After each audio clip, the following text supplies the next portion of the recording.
नमस्कार, आप देख रहे हैं अपफ्रंट न्यूज़। मैं हूं आपके साथ विपिन। इस वक्त हम लोग मौजूद हैं सकलडीहा में और चुनावी मुद्दों को लेकर हमसे बात करने के लिए मौजूद हैं सकलडीहा से कांग्रेस प्रत्याशी देवेंद्र सिंह मुन्ना जी, जिनसे हम जानेंगे कि इनके लिए कितनी चुनौतियां हैं, क्योंकि सकलडीहा में हमेशा से गैर कांग्रेसियों का ही कब्जा रहा है। तो ऐसे में इनके लिए कितनी बड़ी चुनौती है और ये किस तरह से यहाँ से चुनाव लड़ते हैं, ये इनसे जानेंगे। देवेंद्र जी, आपका बहुत बहुत स्वागत है हमारे चैनल में। पहले तो गैर कांग्रेसी यहाँ चुनाव जीतते हैं, ये एक बात गलत है। अभी वर्तमान विधायक ही सपा कांग्रेस गठबंधन से जीते हुए हैं, तो बात अलग हो जाती है। लेकिन आपको बता दें कि जो कब्जा रहा है सपा और बसपा के ही रह जा रहे हैं, बाकी कोई अन्य नहीं आ पा रहा है यहाँ पे। नहीं तो आपके लिए अच्छा ये बताइए, बड़ी चुनौती है कि नहीं यहाँ सकलडीहा से? कोई चुनौती नहीं है। चुनौती इसलिए नहीं है कि सबको पता, पूरी विधानसभा के लोगों को पता है कि देवेंद्र जमीन के कार्यकर्ता हैं। यही छात्र संघ के अध्यक्ष रहे हैं, यही जिला पंचायत की मेंबर रही मेरी पत्नी, और शुरू से ही 22-23 सालों से लगातार 22-23 सालों से लगातार इस विधानसभा में, इस जनपद के अंदर जो है मैं संघर्ष कर रहा हूँ बिना एक दिन की छुट्टी लिए। प्रतिदिन का वर्कर हूँ, रोज मौजूद हूँ। और जो मेरी लड़ाई है, आप पूरी विधानसभा में घूम डालिए, मैं चुनाव थोड़ी लड़ रहा हूँ। ये तो सकलडीहा विधानसभा के जो छात्र हैं, नौजवान हैं, किसान हैं, यहाँ की महिलाएं हैं, यहाँ के गरीब और चुनाव लड़ रहे हैं। क्योंकि सबको पता है जो 20-22 साल की राजनीति यहाँ रही है, जो लोग जनप्रतिनिधि हुए, कोई व्यक्ति जो है जातिवाद करके, कोई धनबल के आधार पर, कोई बाहुबल के आधार पर जो है यहाँ पर चुनाव जीतता गया और यहाँ के लोगों को छलता गया। यहाँ की जनता इतनी छली गई है जो है कि अरसे बाद उनको अपना सकलडीहा का बेटा, सकलडीहा का भाई, 24 घंटे का वर्कर, दुख सुख का साथी, दिन रात संघर्ष करने वाला व्यक्ति जो है चुनाव मैदान में कांग्रेस प्रत्याशी रूप में मिला है। आप सकलडीहा में अगर कह रहे हैं कि जमीनी कार्यकर्ता हैं और हमेशा लोगों के बीच जाते रहते हैं, सकलडीहा कितना विकास हुआ है वो भी आप देख रहे होंगे। कितना विकास हुआ है सकलडीहा का? सकलडीहा के अंदर एक पत्रकार साथी ने और मुझसे पूछा है कि क्या कारण है कि 20-25 सालों से जो है यहाँ का विकास नहीं हो पा रहा है। ये सच्चाई है। सच्चाई इसलिए कि आप चले जाएंगे अभी चंदौली से लेकर के सैदपुर घाट तक, आप चले जाएंगे जो यहाँ चनिया से लेकर मुगलसराय तक, और रास्ते पर एक राउंड आप जाएंगे तो बीमार पड़ जाएंगे, इतनी हालत खराब है। लोग सरकारी स्कूलों में अपने बच्चों को पढ़ाना नहीं चाहते, लोग सरकारी अस्पताल में अपना इलाज नहीं कराना चाहते, इतनी दुर्व्यवस्था है। सब्जी किसानों के लिए कोई उस तरह की जो है मंडी नहीं है सरकारी, जिसमें जो अपना वो उपज बेच सकें। सकलडीहा इंटर कॉलेज का मैदान है जो है वो घुटने भर पानी में 6 महीने तक डूबा रहता है। विज्ञान वर्ग से स्नातक परास्नातक के लिए जो है कोई सरकारी महाविद्यालय नहीं है। इस तरह की तमाम समस्या हैं। करने के लिए बहुत सारे काम हैं जो कोई एक विधायक जनप्रतिनिधि कर सकता है, लेकिन करने की इच्छा शक्ति होनी चाहिए। और विकास क्यों नहीं हुआ? विकास इसलिए नहीं हुआ भाई, आम व्यक्ति के जुबान पर है कि इस विधानसभा के अंदर, इस जनपद के अंदर जो भी मूलभूत काम हुए हैं, नहरों का जाल, सड़कों का जाल, स्कूल, अस्पताल जो बने हैं, वो कांग्रेस की सरकार में पंडित कमलनाथ त्रिपाठी जी ने बनवाया है। उसके बाद कोई व्यक्ति चुनाव पर नहीं करा पाया। तो जानते क्यों नहीं करा पाया? क्योंकि उसके बाद जो जनप्रतिनिधि आए वो ये गरूर लेके आए कि मेरी जात का वोट ज़्यादा है, मैं जातिवाद के दम पे जीत जाऊँगा। कोई ये गुरूर लेके आया कि मैं खरीद के जीत जाऊँगा। आप ये बताइए, मैं सवाल करना चाहता हूँ कि जिसको ये गुरूर होगा कि मैं जातिवाद के दम पे जीत जाऊँगा, जिसको ये गुरूर होगा कि मैं खरीद जीत जाऊँगा, वो भला आपका काम करने क्यों आएगा? 5 साल तक आपके कंधे से कंधा मिला क्यों चलेगा? इसलिए आगे विकास पिछड़ गया। आप कह रहे हैं कि कोई आ रहा है तो जातिवाद कर रहा है, कोई पैसे से वोट खरीद ले रहा है। आप लोगों के बीच में जा रहे हैं तो क्या मुद्दा रख रहे हैं कि आपको वोट मिले? फिर ये मुझे मुद्दा रखना नहीं है, लोगों ने मुझे जांचा है, परखा है। मैं कोई अनाड़ी व्यक्ति नहीं हूँ। मैं 23 साल से, मैं 2000 में छात्र संघ का अध्यक्ष रहा तो 97 से राजनीति में हूँ। 23-24 साल से इस विधानसभा की नब्ज में हूँ। जितना वोट चाहिए जीतने के लिए उससे ज़्यादा 1000 लोगों को मैं जानता हूँ, पहचानता हूँ, उनके बीच में संघर्ष किया हूँ, उनको नाम से जानता हूँ। मुझे बताना नहीं कि देवेंद्र कौन है। इसलिए अरसे बाद एक माहौल बना है, अपने आप समीकरण है, माहौल है। लोगों को ये पता है जो है कि देवेंद्र जिला पंचायत के मेंबर रहे, इनकी पत्नी, तभी लोगों के दुख सुख में रहे, छात्र संघ अध्यक्ष रहे, अच्छा काम किए। मेरे कार्यों को लोग जानते हैं, मेरे व्यवहार को जानते हैं, मेरे पिछले कर्म को जानते हैं। और जानिए, राजनीति में ईमानदारी मर चुकी है और मैं डंके की चोट कहता हूँ। इस 23-24 साल के अंदर जिस ईमानदारी से, जिस संघर्ष की बदौलत, जिस चुनौतियों का सामना करते हुए मैंने संघर्ष किया है, वो सकलडीहा की जनता भूल ही नहीं सकती। आपको बता दें कि इस समय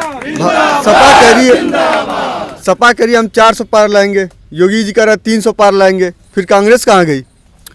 अब जो जब 400 पार लाएंगे कोई 30 तो 700 सीट हो गई, तब तो 700 सीट यहाँ तो है नहीं। अब उसी से आप उत्तर समझ सकते हैं। और जो सकलडीहा का वर्तमान स्थिति है, जो वर्तमान विधायक है 3 बार विधायक रहे, 2 बार नहीं बन पाए तो सत्ता में रहे, 25 साल का लगातार अवसर जो है इस क्षेत्रीय जनता ने उनको दिया। वो ये नहीं कर सकते कि मुझे अवसर नहीं मिला, मैं ये काम नहीं कर सकता। जवानी से उनको अवसर मिलना शुरू हुआ, धीमे धीमे धीमे उम्र डल गई। उनकी कार्यशैली से लोग अवगत हैं। पूरे विधानसभा के अंदर जो है लोग उनके कार्यों को देख चुके हैं कि किस तरह का काम करते हैं। हम उस पर नहीं जाना चाहते।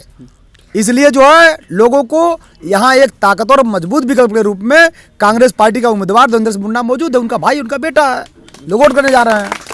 तो आप जब लोगों के बीच जा रहे हैं तो इस बार उनसे क्या वादा करें कि अगर हमारी सरकार आती है तो क्या आपके लिए करने वाले हैं? मैंने कहा ना, वो सारे बातें अभी मैं पिछले उसमें गिनाया जो है कि देखिए, विधायक कोई गोगो तोप नहीं होता है। विधायक जो है आम जनता के समर्थन से, जब लोग जो है दिल से जिसको चाहते हैं उसका समर्थन करते हैं, उसको वोट देते हैं, और जिसको जनता वोट दे उसकी कलाई पकड़ के चौराहे पे बात न कर पावे, उससे अपनी बात न रख पावे, उससे मिल न पावे, उसके ऊपर उसका अधिकार न हो, जो व्यक्ति लोगों का मत लेने के बाद अपनी कलाई पकड़ने का अधिकार नहीं देता आम जनता को, उसको वोट लेने का, पाने का, मांगने का हक नहीं है। आपको बता दें कि जिसके अमित शाह जी भी आने वाले हैं चंदौली में भाजपा का प्रचार प्रसार करने, तो कांग्रेस की तरफ से कोई बड़ा नेता आएगा कि नहीं यहाँ? हमारी नेता आदरणीय प्रियंका गांधी जी 3 तारीख को सकलडीहा इंटर कॉलेज के मैदान में आ रही हैं। और आपने जो अमित शाह का नाम लिया, जब जब भारतीय जनता पार्टी की सरकार आई है, साथ साथ महंगाई, बेरोजगारी ढो के लाई है, जब जब इतिहास गवाह है।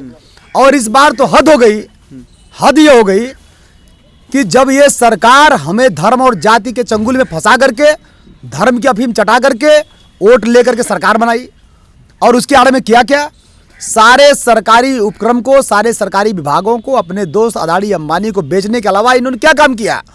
आम जनता ये जानती है, ये केवल सरकारी विभाग नहीं बेच रहे हैं, सरकारी विभागों, सरकारी उपक्रम के साथ साथ सरकारी नौकरियां भी बेच रहे हैं। छात्र नौजवान परेशान है, बेरोजगारी का आलम झेल रहा है। 45 साल में सबसे ज्यादा बेरोजगारी बढ़ी है देश के अंदर। लोगों की माली हालत खराब हुई है। 400 का सिलेंडर जो 1000 में खरीदने मजबूर हैं, 65 रुपए का डीजल पेट्रोल लोग 100 रुपए में खरीदने मजबूर हैं। पर भाजपा का नेता तो बस यही कह रहे हैं कि 70 सालों में कांग्रेस ने देश को बर्बाद करने का काम किया है, हम आए अब देश को बना रहे हैं, देश की जो अर्थव्यवस्था है सुधार रहे हैं।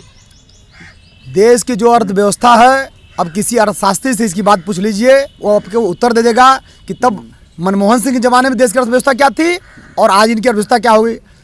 इनकी अर्थव्यवस्था आज़ादी के बाद इतनी गंदी और घटिया अर्थव्यवस्था रही नहीं। ये तो एकदम, ये तो इस पर वो बोल ही नहीं सकते। और अर्थव्यवस्था जरा बात करके देखें, प्रधानमंत्री जी भाषण दे रहे हैं, मुख्यमंत्री जी भाषण दे रहे हैं, जरा अर्थव्यवस्था में भाषण दें। उनके भाषणों को आप देखेंगे तो उसमें बेरोजगारी, उसमें जो है महंगाई, उसमें अर्थव्यवस्था, इस नाम की चर्चा ही नहीं रहेगी। वो केवल वही पाकिस्तान, शमशान, कब्रिस्तान, तो ये जाति, ये धर्म, तो अच्छा अब ये कहने लगे कि जो श्री राम को लाए हैं।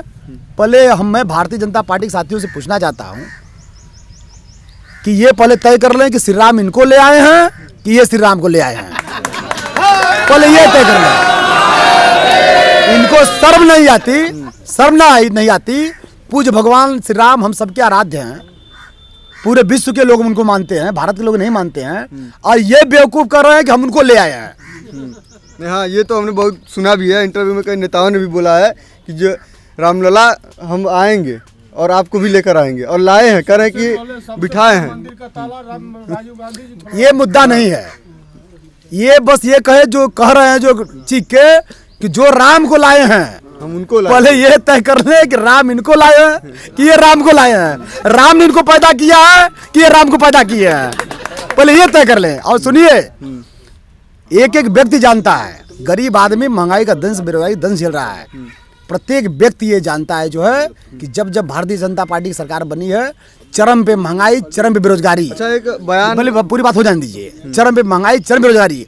और जब जब समाजवादी पार्टी की सरकार बनती है, सड़क से लेके गांव पे तक गुंडई चरम पे हो जाती है। तो ये महंगाई, बेरोजगारी, गुंडई से निजात पाने के लिए इस सकलडीहा विधानसभा की जनता, उत्तर प्रदेश की जनता एकदम ताकतवर और मजबूत विकल्प रूप में आदरणीय प्रियंका गांधी को देख रही है और सकलडीहा में अपने भाई, अपने बेटे देवेंद्र मुन्ना को देख रही है। चलिए देवेंद्र जी, बहुत बहुत धन्यवाद आपका हमसे बात करने के लिए। बहुत बहुत धन्यवाद आपको। Thank you.